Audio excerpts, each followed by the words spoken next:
Assalamualaikum warahmatullahi wabarakatuh. Perkenalkan, nama saya Dita Nurul Arifin dengan NIM 204020047. Di sini saya akan memenuhi tugas ujian akhir semester Account Officer, yaitu tugasnya mengkritik kasus pada perbankan syariah.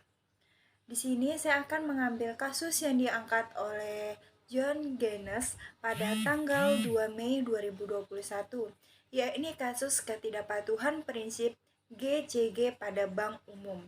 Kasus ini merupakan buruknya penerapan GCG dalam perbankan, yaitu ada 4 kasus swasta tidak menjalankan prinsip GCG, di mana 4 bank tersebut mudah memberikan pinjaman. Lembaga keuangan tersebut hampir tidak memegang asas kehati-hatian dalam menjalankan usaha keuangannya, sebagaimana pasal 2 Undang-Undang Nomor 7 Tahun 1997. Dalam kasus perbankan yang disebut Gubernur BI sebagai kasus pelanggaran GCG, diduga ini permasalahan hukum, yaitu yang pertama, PT Bank Mega Tbk diduga terkait deposito milik PT El Sunnah dan pemerintah Kabupaten Batubara dengan total nilai 191 miliar. Yang kedua, PT BJB terkait memberikan kredit bagi koperasi bina usaha senilai 38 miliar. Dan yang ketiga, pembangunan tower BCB di wilayah Jakarta sebesar 540 miliar ribu rupiah dan pemberian kredit pada seseorang di Surabaya. Ketiga, PT Bank Panin Tbk terkait terjadinya pemutusan hubungan kerja. Yang keempat, PT Bank Mustika Drahma terkait agunan seorang nasabah senilai 1,2 miliar yang diduga melampaui standar dan kriteria penilaian kelayakan pinjaman dan kelompok pinjaman.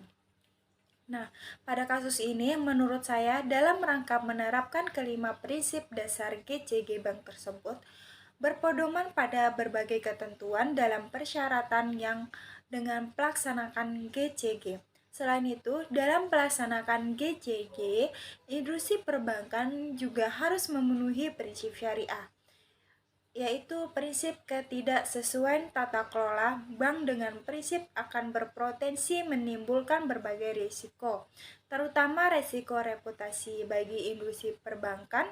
Untuk menjaga kelangsungan usahanya, bank harus yang pertama adalah berpegang pada prinsip kehati-hatian dan menjamin dilaksanakannya ketentuan yang berlaku. Kedua, bank harus bertindak sebagai GCG atau perusahaan yang baik, termasuk peduli terhadap lingkungan dan melaksanakan tanggung jawab sosial. Ketiga, kemandirian. Dalam hubungan dengan prinsip tersebut, bank harus perlu memperhatikan hal-hal dengan menerapkan tanggung jawab yang jelas dari masing-masing organ organisasi yang selaras dengan visi, misi, sasaran usaha, dan strategi perusahaan.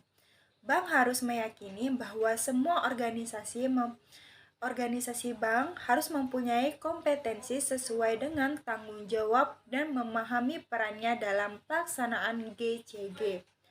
Bank harus memastikan terdapatnya check and balance sistem alam pengolahan bank. Bank harus memiliki ukuran kinerja dari semua jajaran pengolahan bank berdasarkan ukuran-ukuran yang disepakati, konsisten dengan menilai perusahaan, sarana usaha, strategi bank, serta memiliki reward pada pertanggungjawaban untuk menjaga kelangsungan usahanya. Bank harus berpegangan pada prinsip yang pertama, kehati-hatian, dan menjamin dilaksanakannya ketentuan yang berlaku. Bank harus bertindak sebagai GCG atau perusahaan yang baik, termasuk peduli terhadap lingkungan dan tanggung jawab sosial. Sekian dari saya. Wabillahi taufiq wal hidayah. Wassalamualaikum warahmatullahi wabarakatuh.